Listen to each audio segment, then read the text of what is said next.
আপনার শিশুর ডায়রিয়া, আপনার বাবুর ডায়রিয়া, তো আপনি তো একটু চিন্তাযুক্ত থাকবেনই, যেহেতু আপনি বাচ্চার মা। Every mother loves her child. প্রত্যেক মাই তার সন্তানকে ভালোবাসে। সেহেতু বাচ্চাদের যদি ডায়রিয়া হয়, বাচ্চাদের যদি পেটের অসুখ হয়, সেক্ষেত্রে মা একটু চিন্তিত থাকেন। আর আমরা চিকিৎসকরা চিকিৎসা বিজ্ঞানের ভাষায় বলে থাকি 24 ঘন্টায় 3 বা ততোধিকবার যদি কোনো বাবু বা কোনো বয়স্ক লোক যদি পাতলা পায়খানা করে, তাহলে এটাকে চিকিৎসা বিজ্ঞানের ভাষায় ডায়রিয়া বলে। তো ডায়রিয়া বয়স্কদেরও হয়, শিশুদেরই হয়, কিন্তু এই গরমের কারণে শিশুদের বেশি বেশি করে লক্ষ্য করা গেছে, কারণ তাদের সুইটিংটা বেশি হচ্ছে। যে পরিমাণে সুইটিংটা হচ্ছে সে পরিমাণে, হ্যাঁ, তারা ওই ওআরএস বা যে রিহাইড্রেশন সলিউশন এটা কিন্তু পাচ্ছে না। হ্যাঁ, যার পরিপ্রেক্ষিতে এই আবহাওয়ার সাথে কিন্তু খাপ খাইয়ে নিতে পারছে না। যে আমি বাচ্চাদের বা বাবুদের ডায়রিয়া কেন হচ্ছে, কি কারণে হচ্ছে, এর লক্ষণ কি, কি কি ওষুধ খাওয়াতে হবে, এ ব্যাপারে আমি গুরুত্বপূর্ণ ধারণা দেব। ভিডিওটা না টেনে আপনি নিজে দেখুন, অন্যকে দেখার সুযোগ করে দিন। আসসালামু আলাইকুম রহমতুল্লাহি ওয়া বারাকাতুহু। আমি ডাক্তার মীর শহীদুল ইসলাম। আমার চেম্বার শুভেচ্ছা 255, ঐতিহ্যবাহী শেখঘাট, সিলেট। জি গুগলে গিয়ে ডাক্তার মীর শহীদুল ইসলাম এ কথাটি লিখে সার্চ দিলেই আমার যাবতীয় তথ্যাদি আপনি পেয়ে যাবেন। জি দর্শক শ্রোতা, আলোচনা করতেছিলাম বাবুদের ডায়রিয়া নিয়ে। বাবুদের ডায়রিয়া হলে বিশেষ করে গার্ডিয়ানরা, বাবুর মা, বাবুর বাবা, এরা একটু চিন্তিত থাকে।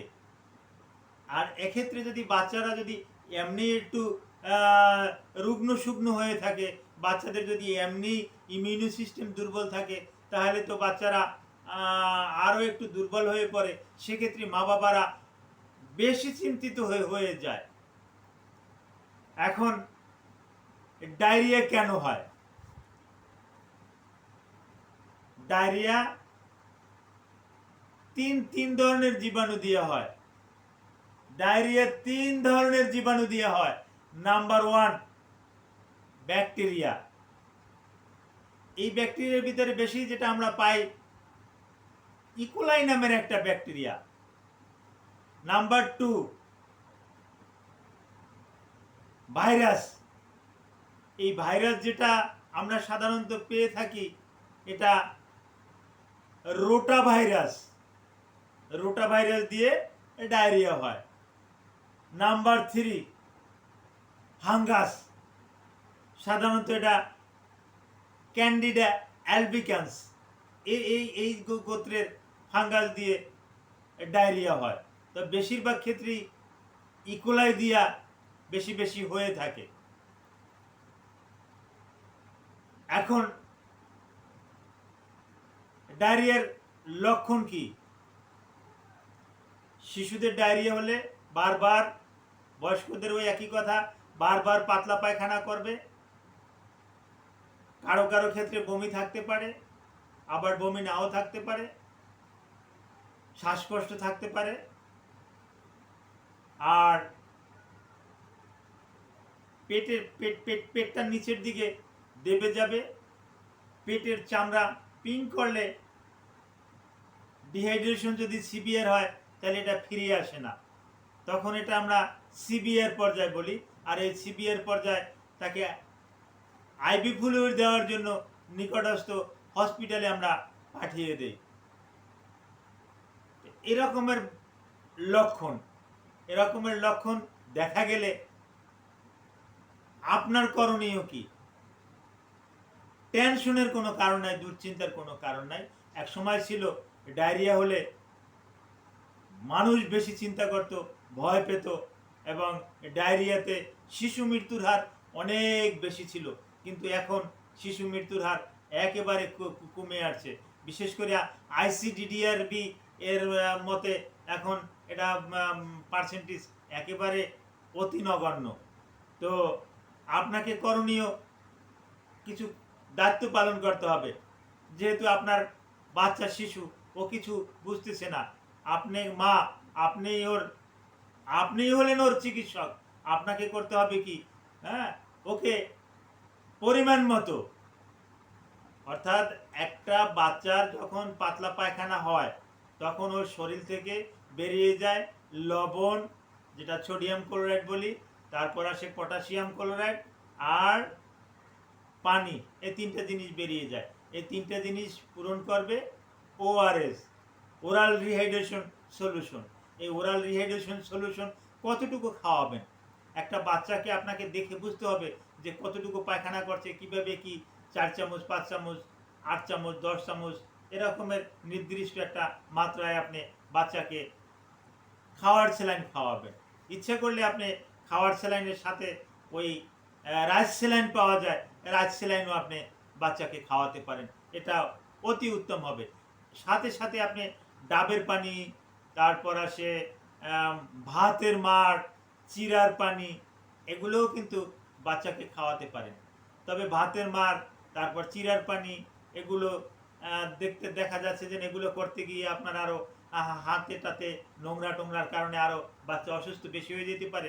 যার জন্য আমরা ডাবের পানিটা একটু বেশি খেতে বলি। ওই ভাতের মাড় বা ওই চিরার পানি, এগুলো তেমন একটা খাওয়াতে বেশি একটা উৎসাহিত করি না, যদি ডাবের পানি আপনি খাওয়াতে পারেন। আর আপনি যদি সঠিকভাবে বাচ্চাকে ব্রেস্ট ফিডিং করতে পারেন, এতেই যথেষ্ট।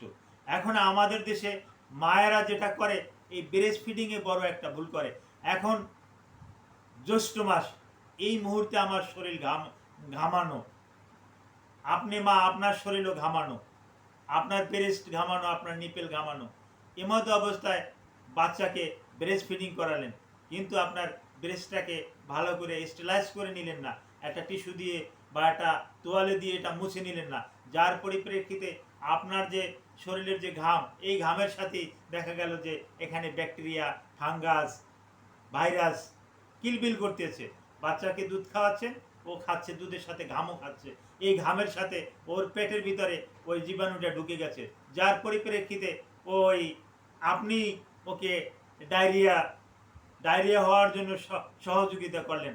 আপনার বুকের দুগ্ধ পান করাতে গিয়েই কিন্তু ওকে ডায়রিয়া হওয়ালেন। যার কারণে ওই মাদেরকে আমি উদ্দেশ্য করে বলছি, আপনারা যখন আপনার শিশুকে, আপনার সোনামণিকে, আপনার বাবুকে যখন ব্রেস্ট ফিডিং করাবেন, অবশ্যই আপনি স্টেলাইজ করে নেবেন। একটা টিস্যু পেপার বা অ্যালকোহলিক টিস্যু, অথবা আপনি একটা তোয়ালিয়া, রুমাল, এটা একটু কুসুম জলে ভিজিয়ে আপনি আপনার বক্ষটা ভালো করে একটু মুছে নিতে পারেন, যাতে আপনার ওখানে আর কোনো রকমের কোনো জীবাণু না থাকে। এরপর বাচ্চাকে ব্রেস্ট ফিডিং করান, আর বাচ্চাকে বারবার ব্রেস্ট ফিডিং করাবেন। যখন বাচ্চা ডায়রিয়া হয়, বাচ্চা দুর্বল হয়ে যায়, তখন বাচ্চাকে যত বেশি ব্রেস্ট ফিডিং করাতে পারবেন তত বেশি ভালো। আর যদি আপনার ব্রেস্টে যদি কোনো সমস্যা থাকে, অর্থাৎ আপনার দুধ খাওয়ার পরিপ্রেক্ষিতে যদি আপনার বুকের স্তন্যদান করার পরিপ্রেক্ষিতে যদি বাচ্চা আরও দুর্বল হয়ে যায়, বা আরও কোনো সমস্যা মনে করেন, বা আপনার দুধে যদি কোনো রকম মনে করেন যে না সমস্যা আছে, তাহলে অবশ্যই আপনিও একজন অভিজ্ঞ ডক্টরের সাথে যোগাযোগ করবেন যে আমার এই ব্রেস্ট ফিডিং করার পরিপ্রেক্ষিতে বাচ্চা পায়খানা করতেছে, এর আগে কিন্তু বাচ্চা ভালো ছিল।